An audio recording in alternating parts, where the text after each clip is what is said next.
panorama hoje, o que a gente está vivendo? Hoje eu falo desde guerra, né? Pandemia e guerra. Muito se fala, né, que nos últimos tempos vão ter guerras, rumores de guerras e doenças. E aí a gente fica pensando, por que essa guerra e não a passada? Não foi a Segunda Guerra Mundial, não foi a Primeira? Porque agora, especificamente, a gente pode estar perto desses últimos tempos? Esse é o ponto de partida. Por que o que a gente está vivendo agora é sinal do fim dos tempos e não o que vivemos no passado foram sinais? A gente precisa entender o seguinte, se a gente olhar o século XX foi o século de guerras. Duas guerras que definiram, inclusive, a ordem hegemônica do mundo. O que a gente vive hoje, resultado direto... Exato, foi definido ali. E a ordem hegemônica influencia a cultura, influencia a economia, enfim, a sociedade é guiada por essa ordem política, ideológica, econômica, etc., financeira. Tanto que o sistema que a gente tem hoje, que de transferência de recursos foi estabelecido no pós-guerra, na Segunda Guerra Mundial, né, o SWIFT, etc. Tão falado... moeda principal... Exato, que ampara essa ordem hegemônica. Exato. O século XX foi o século de guerras.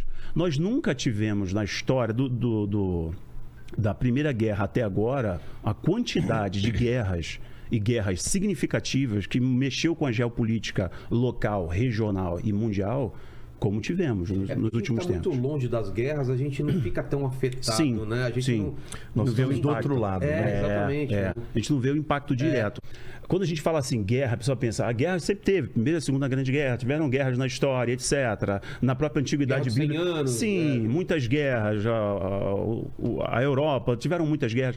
Mas quando entrou o elemento pandemia, teve uma conexão tanto das pessoas de limitação, de finitude, mas também de Bíblia. Jesus falou em Mateus 24, né, Marcos 13, Lucas 21, textos clássicos específicos saindo da boca de Jesus, do sermão profético. Ele sinalizando o que iria acontecer no fim dos tempos. E ele pontuou guerras, rumores de guerras, sinais da natureza, sinais no céu, sinais até no sistema político, sistema religioso, quando ele fala dos falsos mestres, etc. Então a gente tem hoje uma conjuntura que é inegável de que o mundo está estranho. Quem olha assim, sem ser uma visão bíblica cristã, fala, o mundo está muito estranho. Quem olha com uma visão bíblica, espiritual, fala assim, Jesus avisou que antes seriam eventos que antecederiam a sua vinda. Para quê? Para que as pessoas pudessem se voltar para ele, não para se desesperar, não para gerar um caos psicológico, medo e as pessoas se afastarem, mas que pudessem perceber que aquilo que ele prometeu iria se cumprir. Por que é diferente esse momento do momento das outras guerras? A Primeira e Segunda Guerra Mundiais foram guerras extraordinárias no sentido que matou muita gente, mas a Segunda Grande Guerra, ela termina quando a bomba atômica entra em cena. Exato. Quando os Estados Unidos soltaram as duas bombas, né, em Hiroshima e Nagasaki, acabou a guerra. Porque naquele momento eles perceberam que havia um elemento novo que podia destruir completamente os inimigos. Os outros não tinham isso. Hoje, nós estamos num tempo diferente, porque hoje todo mundo tem bomba atômica. Ou pelo menos assim. O mundo pode ser destruído as grandes logo após o final da Segunda Guerra, começou a Guerra Fria. Por quê? Porque tanto os Estados Unidos quanto a Rússia tinham bomba atômica. Na época, União Soviética. União Soviética e tal. E é Guerra Fria por causa disso. Guerra Fria porque se guerrear mesmo com arma, acabou o mundo.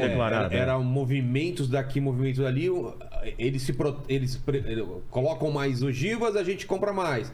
Vamos colocar um sistema antimíssil, aí eles também... Estados Unidos e Rússia hoje, sozinhos, eles podem destruir o mundo 40 vezes. Sim.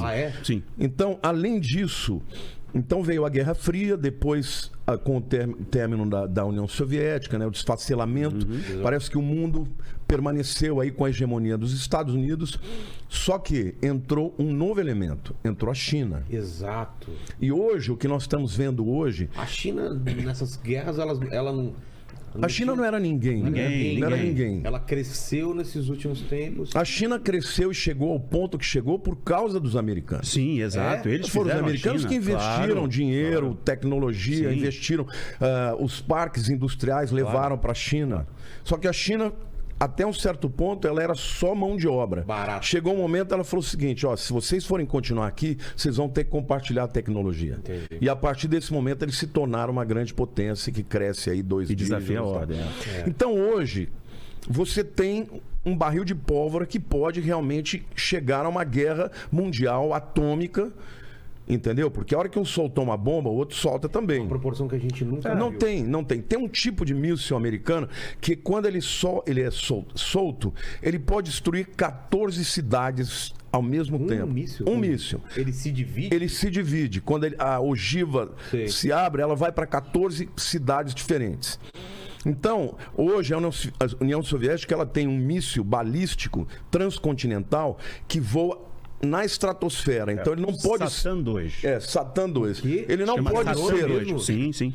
Porque hoje os americanos, outro tipo de mísseis, ele consegue derrubar. Esse não dá. Entendi. Porque ele voa a 40 mil quilômetros por hora e quando ele entra na atmosfera já era. Já está em cima. Ele vai aqui por cima e quando ele entra já é no local que ele Então hoje, somado à questão da tecnologia, e especialmente do controle, do 5G, hoje o mundo está preparado para o levantamento de um governo mundial que, na minha opinião, acho que o Rafael também concorda com isso, ele vem como resultado de uma guerra atômica, eu acredito numa guerra mundial que virá antes da volta de Jesus, e o acordo de paz que vai precipitar o levantamento do anticristo, ele vem, na minha opinião, depois de uma guerra mundial.